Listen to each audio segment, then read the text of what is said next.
Alright, so obviously, as I'm recording this, I have no idea what effect I've put in, but obviously, you don't like it very much. It's very annoying. You know what else is very annoying? This game. And the things I do for you people. All three of you. Alone in the Dark.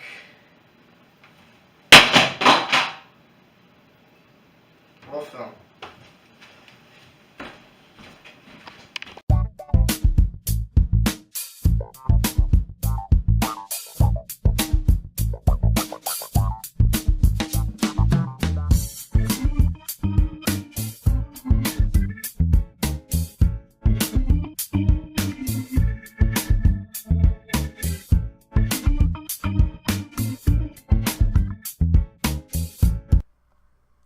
Honestly, I'm not sure how to start this one. How about this? Have you ever stepped on a Lego? Have you ever brushed your teeth and then immediately drank a gallon of orange juice? Have you ever accidentally killed your dog in Minecraft? All of these things combined don't come close to the absolute pain and suffering I had to endure when playing Alone in the Dark for PlayStation 2. Let's start at the beginning. From the very start, it feels like the game was specifically made to irritate me. You have to click the right stick every 2 seconds. No, literally, every 2 seconds, like an attention deficit child, or the screen gets more overexposed than my One Leaves video. After that, you're walked up to the main floor to be killed by the big bad. And then the bigger bad. So, like, the big bad is this dude, and this dude's like, hey, you're gonna do the thing that I want you to do, or I'm gonna kill you. And then you're like, I don't know what you're talking about, because your main character has amnesia. He's got amnesia, oh, so bad, he's just so... Anyway, and the bigger bad guy is Cracks. I'm not even kidding, it's literally just cracks in the floor and a demon. Demon that the cracks take over people. It's stupider than I'm describing it. I don't think I'm doing it enough justice. Anyway, you can finally move and experience the control.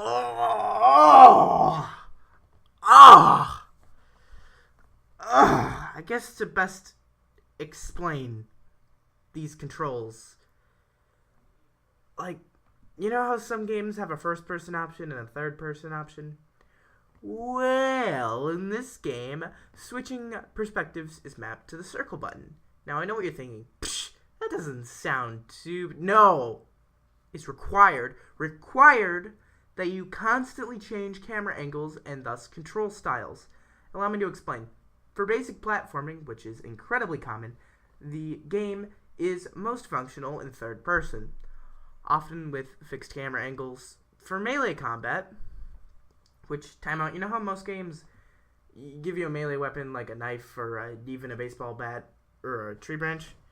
You know what it is in this game? Chairs. You literally pick up chairs and that's your melee weapon. Oh, and I didn't even mention the worst part. For the melee combat, it's third person with controls similar to Resident Evil 4, only when you press left on the stick, instead of simply turning your character left or moving your character to the left, it does both at the same time. And that's not good. It's not good. You really have to play it, but it's really bad. Also, to attack with the melee weapons that I had the previous weapon that I mentioned, you have to just rock the right stick back and forth like you're playing a Wii game and shaking the controller around, and it drives me insane every time I have to do it because it's so just absolutely imprecise.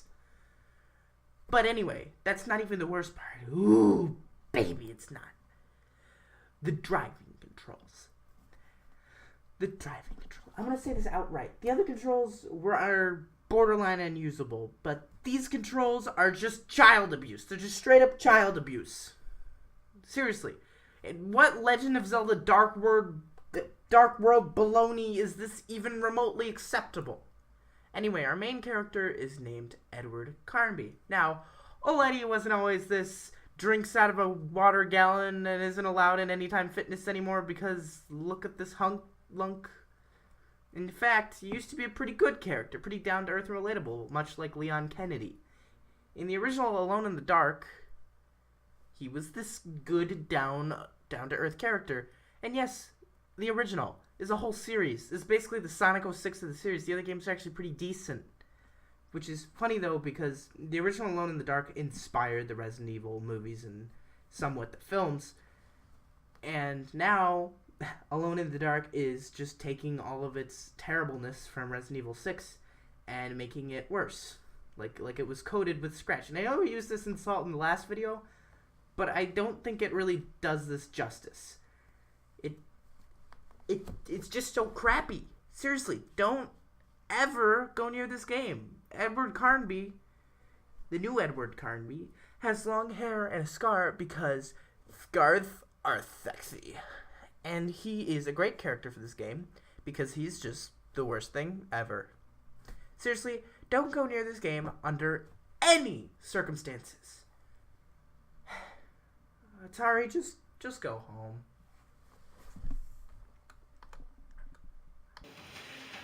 That being said,